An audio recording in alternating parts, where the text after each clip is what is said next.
Mr. Khan, you're very welcome to RT International. Thank you for your time today. My pleasure. On both a political and human level, it's been an extraordinary and, I imagine, stressful week for you, culminating today in an Islamabad court extending a no-arrest bail for 7 more days. So, firstly, how are you? Well, in some ways, it's the best of times. And some ways, it's the worst of times. Why is it the best of times? Because since I left office 4 months back, never has there been such a public response for any political party as it is for my party today. So in that sense, you know, it's for us, for a political person who's struggled for 26 years to raise awareness amongst the public, I think it is one of the best times for us, for my party, for me. It's very satisfying to see a politically aware public understanding issues, coming out on streets by themselves to stand up for their rights. On the other hand, it's a bad time in Pakistan because we are descending into fascism. We have a government which has no credibility amongst the people. We call it an imported government. The economy has tanked. Inflation has gone through the roof. It has lost all credibility. And so it is compensating by the lack of credibility, by imposing this draconian measures on us. They're clamping down on the media. They're clamping down against journalists. They've instituted various cases against me. One of them is a terrorism case, which is actually a joke. So it's bad in a way that the government is panicking. They're watching us grow in popularity. We swept the by-elections in the biggest province in Punjab. There were the 2 by-elections which we swept. So they're a bit scared, and that's why they're clamping down.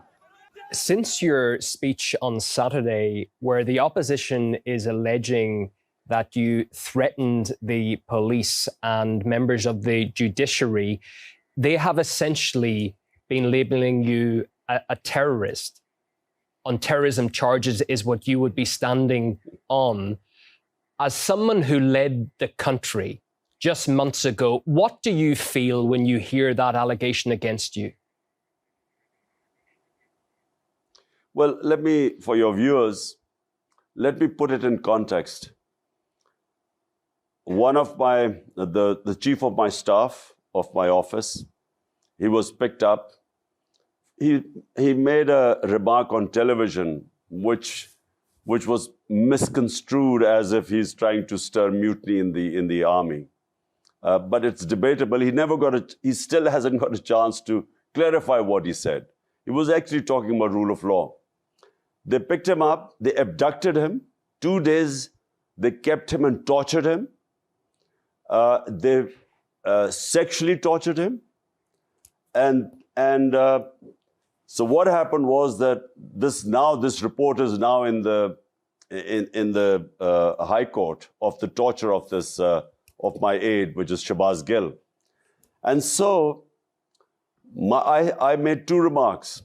I said we will not spare those people who are responsible, i.e. the police chief and his second in command. We said we would take legal action against them.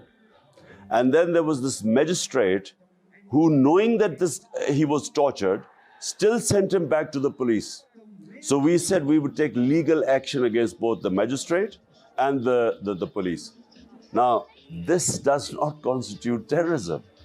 But they're so desperate, they have made this into a terrorism case.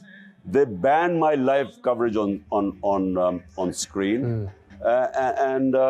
And they're trying to ban me from politics because there's a case of contempt against me.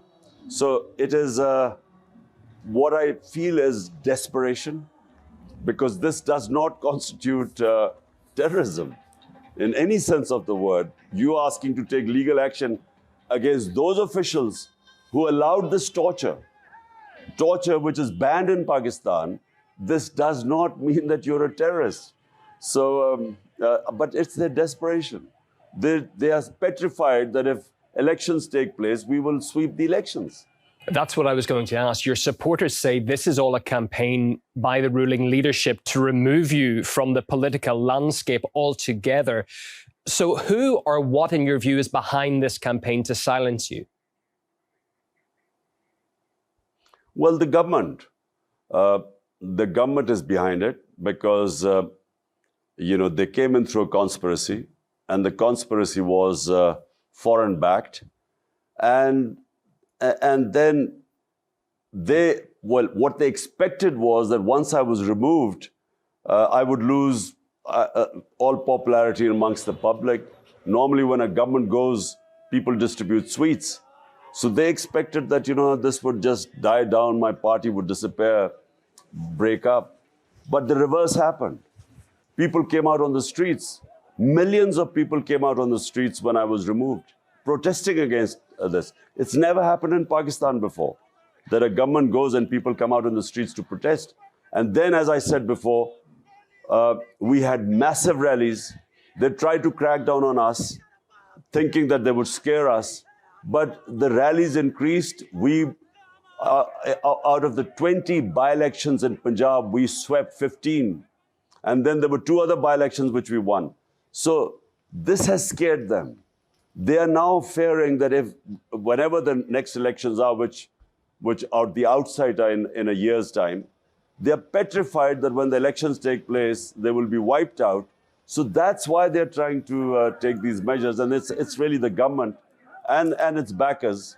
They're all worried. If we go back, Mr. Khan, to when you were ousted from power in the springtime, you've mentioned several times that certain documents exist that confirm foreign interference in your removal from power. Are you in any position to tell us what those documents may be? Well, there's a cipher, that conversation between the Pakistan ambassador in Washington and the Undersecretary of State of the US. There's a conversation between them where he threatens the Pakistani ambassador that unless I, Imran Khan, was removed as a prime minister in a no-confidence motion that still wasn't tabled as yet, that there would be consequences for Pakistan. And he cites the trip I took to Russia. He cites that as one of the reasons. So that cipher exists. I brought it in front of the cabinet. I presented it to the National Security Council because it was blatant interference from outside. Because after the cipher, the no-confidence motion was tabled against me. And then suddenly, members of my party started leaving, and our allies started abandoning us. And all is triggered off after that. The US Embassy was meeting members of our political party who were the ones who jumped ship first. And this is a few months before this happened. So the president of Pakistan has sent that cipher to the Chief Justice of Pakistan. And he's asked him to conduct an inquiry into this foreign interference, into this regime change. The West has made many attempts to pressure Pakistan to change its neutrality on the Ukraine conflict. Why do you think that bothers them so much? Isn't one of the main pillars of Western democracy the right to determine a national path, so countries like Pakistan can make their own choices in their own national interests? Well, look, countries' foreign policy must be for the benefit of their own public. 220 million Pakistanis elected me. My priority had to be what is good for their benefit, their rights, their interests. That has to be my priority. And so when I took the trip to Russia, and this was all the stakeholders were on board, the idea was that we would improve our relationship with Russia, and we would, we have trading links with Russia. We want to improve the trading links. We had already, there was a pipeline, a gas pipeline was being planned 5-6 years back before I came to power. So we wanted to cement that contract, and then we wanted to buy cheaper oil from Russia, as well as wheat, because we have to buy about 2 million tons of wheat. There's a shortage in Pakistan. But more importantly, at this time, when the commodity super cycle was taking place, when the energy prices were sky high, we wanted to buy cheaper Russian oil like India. India is buying 30 to 40% discount rate oil from Russia. So we wanted to do the same, because 100 million Pakistanis are vulnerable. 50 million below the poverty line, 50 million just above the poverty line. So when the prices go up, when inflation bites in Western countries, they just have a drop in their standard of living. In our country, people go below the poverty line. They can't have 2 square meals a day. So my interest was the people of Pakistan. And obviously this didn't go down well. Western countries are trying to isolate Moscow and make it a pariah. But the outcomes, I would suggest, are pretty negative for everyone involved when you sanction a country like Russia. The energy crisis in Europe now proves the point. Is that fair towards Russia? And why does the West attempt to drag Pakistan into this?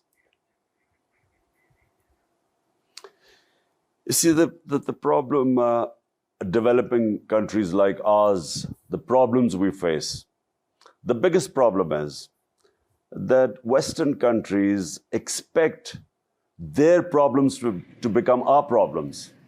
So this is basically a European problem. It's not Pakistan's problem. What are Pakistan's problems? The Western countries don't consider their own problems. So for instance, there is a conflict between Pakistan and India about Kashmir. Since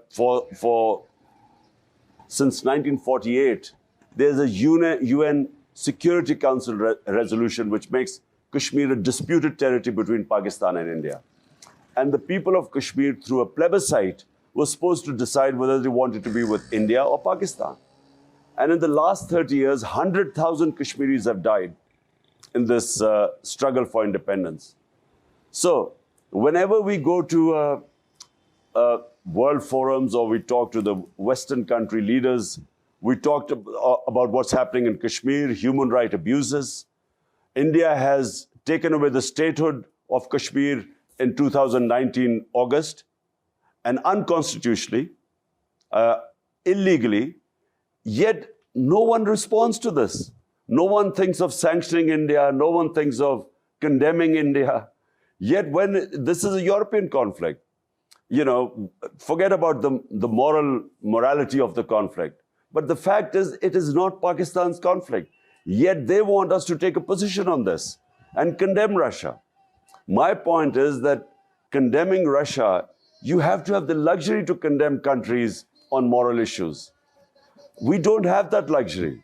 Condemning countries can cost our people a lot. It can push people below the poverty line. Therefore, we want the luxury to be neutral. And that's what we want, I think, and that's what India did. India is a strategic partner of the US, and yet it is trading with Russia. It's buying their oil, and it stays neutral. Can Pakistan withstand that pressure, though? Can it stand up and say, it's not necessary to choose sides, we're going to act in our own national interest first? That's what every country should have the right to do. If you have 100 million people who are vulnerable, they should become your priority. And we should be able to tell a superpower like the United States that, look, we would like to take positions, but unfortunately, our situation does not allow us to take positions. So allow us the luxury to be neutral. We became a partner, just for the RT viewers. We joined the US war on terror terror after 9/11. We became their partner. The total number of people who died in the Twin Towers, the tragic event, the terrorist attack that took place in Twin Towers, were less than 3,000. Pakistan, when it participated in the US war on terror, 80,000 Pakistanis were killed. Our country was devastated. 3.5 million people were internally displaced. We had over $100 billion lost to the economy. So Pakistan paid a huge price for participating in someone else's war. And my point is that we should not, countries which have huge amounts of poverty like our countries, vulnerable people, you know, who should be our main priority, we should not be forced into other people's conflicts. Is the fact that the West is blaming Russia for all of the energy woes around the world right now, is that a little bit too convenient? You see, frankly, I don't believe resolving issues through conflicts. Although, you know, there are two sides of the argument in this, in the Ukraine-Russia conflict. When I met President Putin, he talked about security of Russia, which was his biggest issue, and that's why, you know, he gave all the reasons how he sent signals and warnings, and he had understandings with Western leaders about why it was important for Russia to have a zone which was demilitarized. And on the other hand, the Western view is very simple. They think that there's aggression. I have always inherently believed that military solutions are always counterproductive, because I always believe that you go into a conflict to resolve one issue, and then a military intervention leads to other issues. And so I've opposed basically the Iraq war. I opposed the war in Afghanistan. And I feel that, you know, it's not the way. But, you know, we want to stay out of it because there are two points of views. The one Russian point of view and one is the European point of view. And so people like us, countries like us, should have the luxury of staying out of it. You have been criticized for being too close to Russia and President Putin. How is your relationship now with Vladimir Putin? Well, I've only met President Putin twice. Once was at a conference in Bishkek, and the second time was this meeting.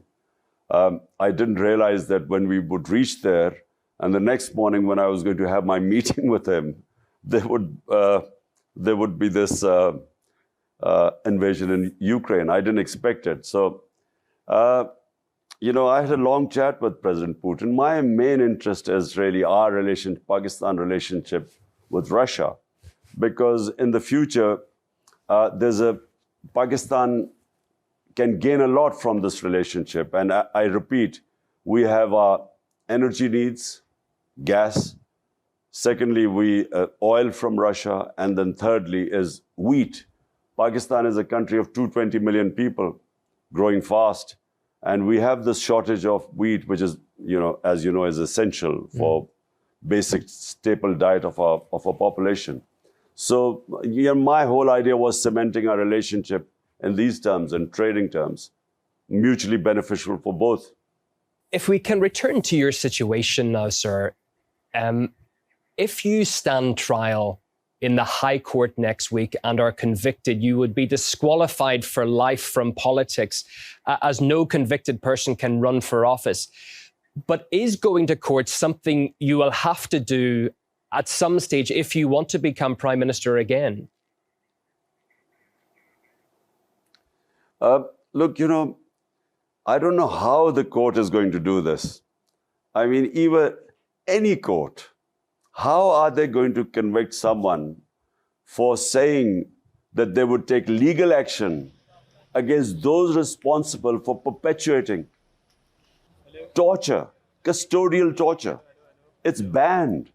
So how is anyone going to ban me on terrorism because I'm saying that there's custodial torture and we will take legal action against those responsible? That's exactly what I said. How can anyone be banned for this? How can anyone be even convicted for terrorism for saying that? So I don't know what they were. I think if they go that far, I just think that there will be a huge commotion in the country. People are never going to accept it. You mentioned you were barred from the airwaves, sir. Does not having access to television, does that affect your fight and your supporters' fight greatly? Because I know your social media presence is huge, 17.5 million followers on Twitter, for instance. Do you need to be on television at all? Well, social media, that's something which all fascist regimes that try to clamp down on information, it's very difficult for them to clamp down on social media. And they have tried. I mean, this government, during my speech, they tried to, they disrupted YouTube for a while because they'd banned me on television. So on YouTube, they tried to cause disruption. But it's very difficult. I mean, this lengths they will have to go to clamp down on social media is going to be very difficult. Even media, I think, for a while, for some time, they might just temporarily they've clamped down on it. But electronic media eventually depends on viewership. And the out of so many channels, the 1 or 2 channels that show us, their viewership goes through the roof. So the other TV channels are going to lose money if they don't show the party that is by far the most popular party, the only federal party in the country. It's just not, commercially it won't make sense to them. So I don't think the government is in a fix. They're panicking, and in panic they're taking these ridiculous fascist measures. But this is no solution. They can't stop the popularity of a party growing by taking these decisions, and especially if they think that even if they clamp down on the electronic media, the social media is something they can't stop, they can't clamp down on for any length of time. What will you do next week if that bail does not change and you're being forced to go to court? Will you go? Well, I have to go to court. I have got now this hearing on the 30th. So yes, I'll be going to court. Look, all my life, let me just say, all my life, I have always stayed within the law. In politics, I've been for 26 years. I have always, all my protests, everything have between the limits of the law and limits of the Constitution. Because I am a constitutionalist. I'm a Democrat. And I don't believe that, you should go outside the Constitution, because then you open up a Pandora's box. And so what they're doing right now is trying to corner me in this case. They will find it very difficult because the people of this country have known me for 50 years. I mean, before I joined politics, I was one of the top sports stars in this country for 2 decades. So they know me for a long time. So it's not going to be very easy for them just to ban me. It's, people won't accept it. You've called the whole process leading Pakistan into, it looks like a banana republic from the outside. What did you mean by that? Well, I mean, for a start, what they did with my chief of staff, Shahbaz Gill, you don't just, and he's an assistant. He was an assistant professor in an American university. So he was just picked up, abducted, and tortured, and then sexually abused. So this, doesn't happen in civilized societies. But the worst thing is that, when I wanted to have legal proceedings against the police and those who were responsible, they then slapped this terrorism case on me. This doesn't happen in a civilized society. So that's what I meant by a banana republic. We're descending these guys, this government of crooks. By the way, 60% of the government is on bail, on corruption charges. So they are so desperate that they are taking all these measures, which is taking Pakistan and making it into a banana republic. But are you not concerned that the amount of your followers on the streets constantly is going to make that situation worse? Look, I mean, if they take a ridiculous step, how would I know what the followers would react? But all I know is that the night they were going to come to arrest me, thousands of people just appeared outside my house and surrounded my house. And not just there, in cities, thousands of people just came out on the streets. So, you know, because they know, I mean, the people know what is going on. The level of political awareness is so much because of social media, because of the mobile phone. Everyone knows what's going on. So the response was immediate. The moment my arrest warrants came out, the response just was immediate in the streets. So, you know, if they go the same direction, I can't say what will happen, but I feel that there will be immense, huge, unprecedented street protests. And do you think that the current government is going to try something else to clamp down on your supporters, to silence those people? Well, they already have, you know, on 25th May when we were conducting a peaceful protest. I mean, the sort of clampdown, they put thousands of people in jail. They raided people's houses at night. It's never happened before. You know, it was like as if we were terrorists. It was a peaceful protest. And, you know, when I was in government 3.5 years, there were 3 times they were sort of sitting in Islamabad against my government. We never stopped anyone. We never charged any people. We never put people in jail. But this government, you know, on 25th of May, which was a black day for us, they really, I mean, they injured people. 2 people died. So many people got injured. And they put people in jail. It was a proper clampdown.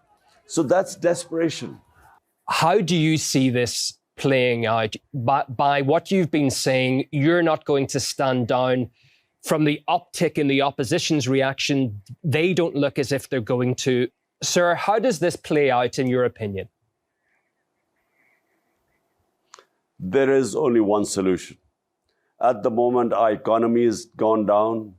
We have unprecedented inflation, what is called the consumer price index. When we were in power, and remember, this is despite the commodity super cycle all over the world, ours was 16%. Today, the consumer price index has crossed 42%. So inflation has gone through the roof. People are hurting.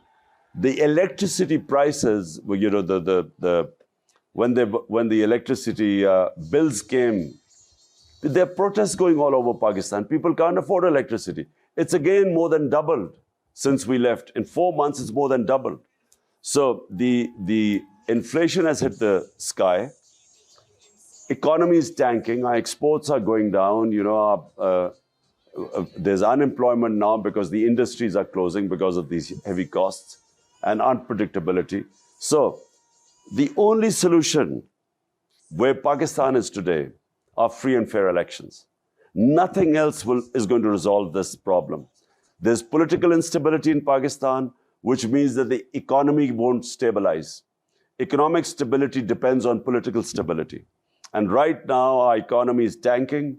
There's no one knows what's going to happen in the 1 month, 2 months from now. Okay. And so the only solution, as I repeat, is only solution to get political stability are free and fair elections. Well, we thank you greatly for coming on RT International and sharing your views with us today. Imran Khan, former Prime Minister of Pakistan, thank you for your time and your thoughts.